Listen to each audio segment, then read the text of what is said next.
Good morning, everybody. Welcome to Down Home Backyard Gardening. I want to talk today about 3 mistakes that I made during the spring and I guess into summer that I need to fix for next year. And I think it's incredibly important as gardeners that we look at what we've done wrong and then fix them, and what we've done right and tweak it to make it just a little better.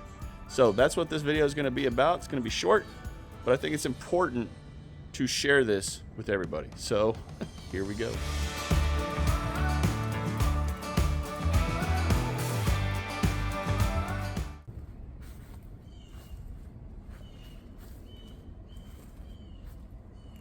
Okay, so I just showed 2 beds. And right off the bat, you can tell that these tomato plants are pretty much dead. They're brown, they're dying, the heat has been insane.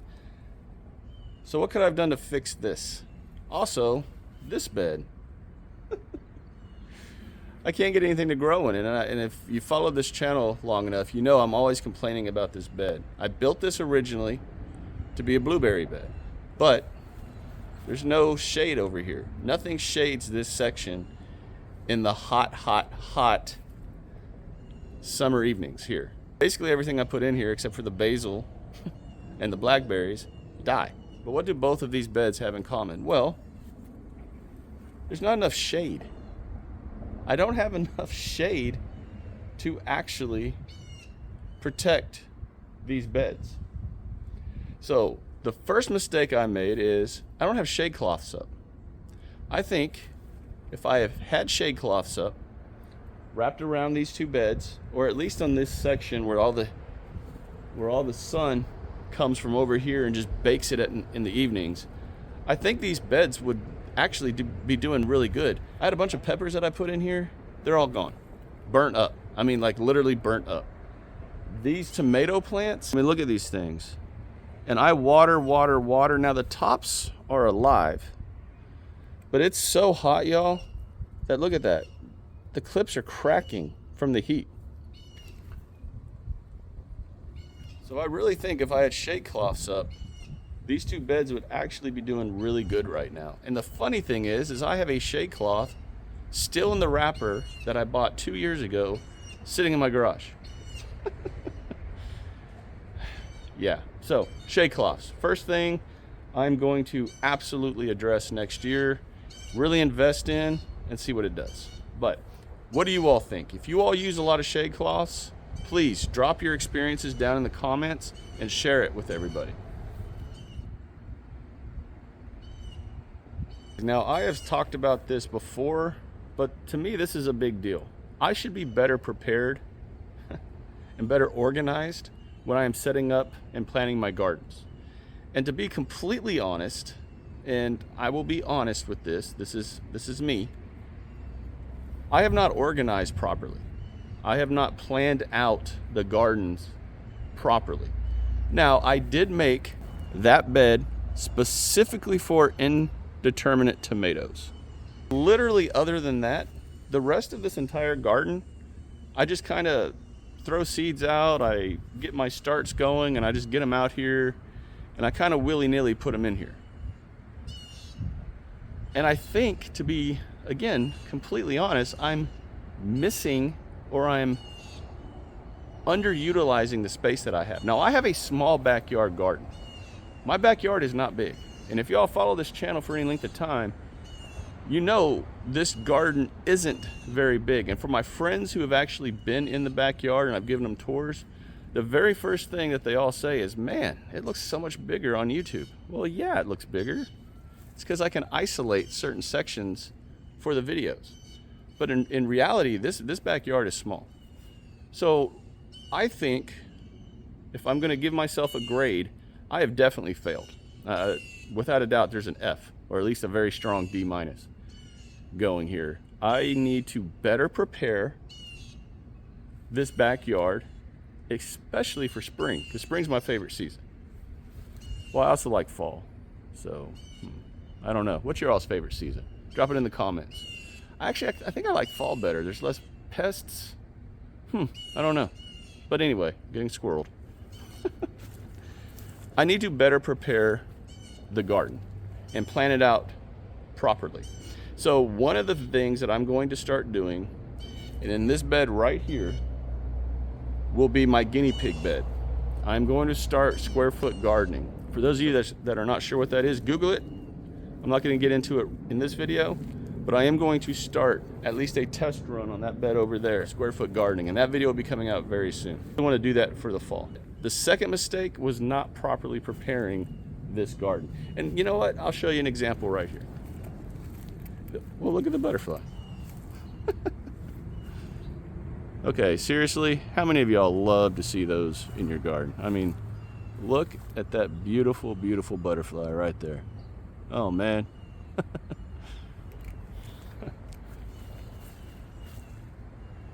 Seriously, if that doesn't give you a big old smile on your face, I don't know what will in regards to gardening. Well, good grief, he's back again. All right, so this section, this corner over here, is completely not used. Now, a lot of that has to do with these crazy rose bushes that I have to chop down and let them restart, because those are 2 years old and they're just nuts. But I could totally be utilizing a lot of this area, and not just for the container garden here. This section where I had the cantaloupes planted, just wasted. The basil, I mean, look at the basil there. That basil's nuts. So yes, the second mistake that I made right at the beginning of the year, actually, is I didn't properly plan. So that will be changed definitely for spring, and I'm attempting to do it for fall. Okay, so my third and final mistake that I made for sure was I planted way too many melon plants and different types of melon plants, but a lot of melon plants in this bed right here. Okay, so my third and final mistake that I made for sure was I planted way too many melon plants and different types of melon plants, but a lot of melon plants in this bed right here. And you can see how much this thing has grown. It's grown so much that it has literally fallen over and taken over its sister bed. I mean, the melons go all the way literally to right there. Now these are Armenian cucumbers, so they don't count, but those melons are just everywhere. And I mean, this bed is doing good. Look at that one. Look at that one down there. Y'all, there are melons literally all through this bed. But I planted too many. And my thought when I did this was, when 2 or 3 or 4 plants really take off, I'm going to thin the rest out. Well, I didn't. I had things come up, I completely forgot. And then at some point I just said, you know what, forget about it. Let's see what it does. And these plants have been producing melons like crazy, crazy fast. But how am I going to fix this? Because I'm going to continue using these beds the way I'm using them, but I'm going to change something up. All through this bed are tomato cages, as you can see right here. And I mean, literally all through this bed are tomato cages. Well, the weight of the melons have actually pulled the cages and everything over into this bed.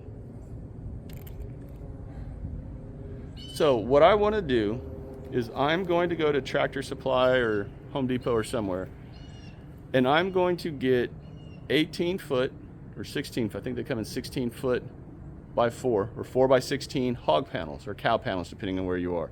And I'm going to stake them in this bed, arch it over to this bed. Probably gonna do 2 of them, maybe 3 that I can get in here. And I'll have a big archway where I could actually walk along the path between these 2 beds, which is, I believe, 18 inches or 24 inches. I forgot what I did, but I can't even walk in there.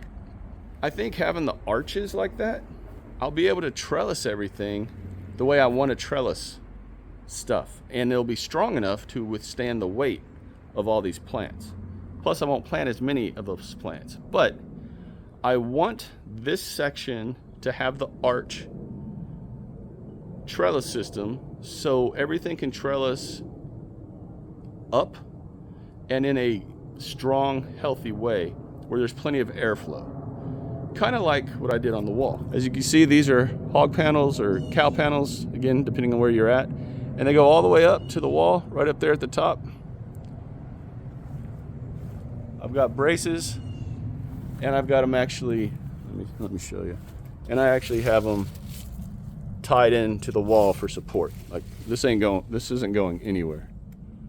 But as you can see, we got cucumbers starting to grow up here. I have red ripper cowpeas right there. We have more cucumbers right here and right over there. So I really think it'll change the whole look to the garden out here, but it'll also be super functional and super, super strong for the amount of weight, especially for the Kahari melon plants, because they put on 1 to 2 pound melons. And I've got them everywhere in there. So that's why everything's falling over. Like, it's crazy. But I think that's actually my biggest failure, is not getting the arched trellis system in sooner. But everything I have done out here has taken me 3 years. So I'm gonna pan the camera around and show everything that's going on in this garden. So funny fact about these, I was at a local dump and I got those bins from the dump. Nothing wrong with them. Put holes in the bottom and now I'm utilizing them. But if you pan around, these I built, all of that. This is a cinder block raised bed. That was the very first one that I built.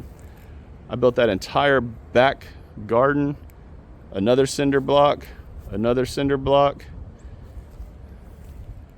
That whole section over there, the wall trellis system. Back there's the container garden area, and then these 2 beds. Now I still have room when I move this back to where it was. I'm gonna put another bed here, a smaller bed, and maybe another bed right here, a smaller bed. Everything I just showed has taken me 3 years to do. So everything's in stages. I mean, I just built this tomato trellis system this year, and this is my 3rd year gardening. So what am I getting at? Everything takes time. If you're a beginner gardener, take your time. Start off small. Again, like I said, first garden I built, or the first bed I built out here was this back fence line bed. And then I've just slowly been adding. Why is there a bee by the camera? Get off the, what? Then I've just slowly been adding the beds. But my 3rd mistake definitely, it was not preparing this bed and having the trellis system in the way I should have. All right, everybody, so those are my big 3 mistakes that I definitely made in spring and carried into summer, and will probably carry into fall. But for next spring, I'm going to make the changes definitely over the winter time frame, so I don't go through this again. And if you all are in the same position that I am, you get so excited for spring and you're just creating seeds and starting your seeds and you're not really thinking about your garden, hey, welcome to the club. But hey, drop them in the comments if you all are in the same boat I am. I would love to hear about it and what you all plan to do to correct your mistakes. Everyone, that's the video. If you all enjoyed this video, do me a favor, share it, like it, subscribe to the channel if you haven't done so already. I know I'm speaking for all of us here on this channel that we would love to have you join this journey of gardening with all of us. Until next time, everyone, take care, God bless. Continue to shine bright and harvest hard. Get out in your gardens. Start looking and seeing what you can do to fix your mistakes. And I'll talk to y'all again real soon. Bye.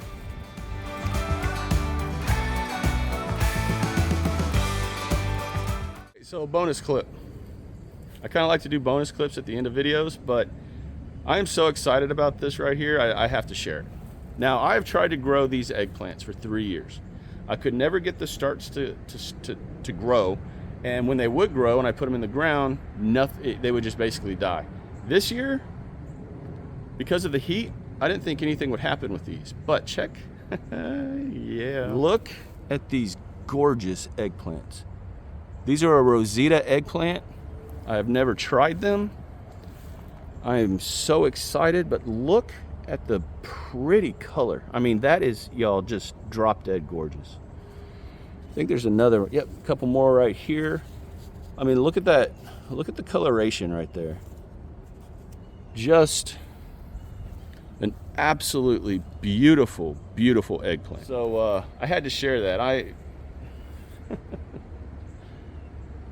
The joy of gardening sometimes can be so overwhelming, you just got to share it. So